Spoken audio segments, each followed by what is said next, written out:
I think what you're trying to do is really understand what the business needs and what it can get from the opportunity of having an interim there.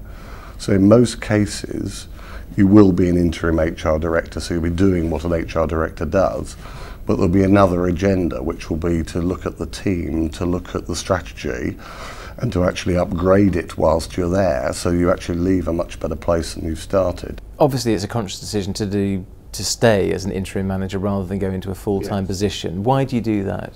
I like the variety, I suppose, is the first thing.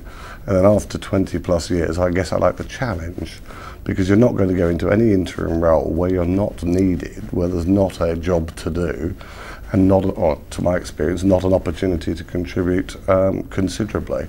So I like the variety, I like the pace of it. I used to work in, well, many multinationals, but I do recall in one particular company, this was a few years ago, the head of HR said, you've got 90 days to show us what you can do. In today's world, you have about 9 hours. You know, if you haven't made a contribution pretty much on the first day, then people are wondering why you were hired.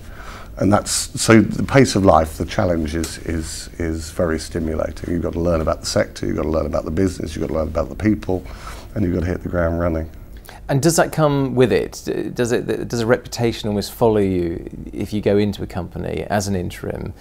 They expect someone to arrive in a flurry of actions and achievements, etc. Does that come with its own pressure in that respect? And also, I suppose, potentially sort of an ante as well when you arrive at a company because of that? It does depend on the company and their experience. But yes, where has this person come from? What has he got to add? He doesn't know the business, he doesn't know the sector. So you have to very quickly get over that initial sort of caution, and you do that by contributing to what the business needs quickly. Generally speaking, interims, frankly, should be quite overqualified for what they're being asked to do. So you can come in with a sort of helicopter view and you can say, okay, here are the opportunities to contribute really quickly and to facilitate what's going on. Generally speaking, as long as you're helping, and people can see very quickly that you're helping, then you get people on side and it goes well from there. I think HR is significantly underrated, and there's a very, very powerful function in terms of its ability to make an organisation perform. So what I want to do is I want to help inspire people with that and show them how that actually works. And it does, and it doesn't take long.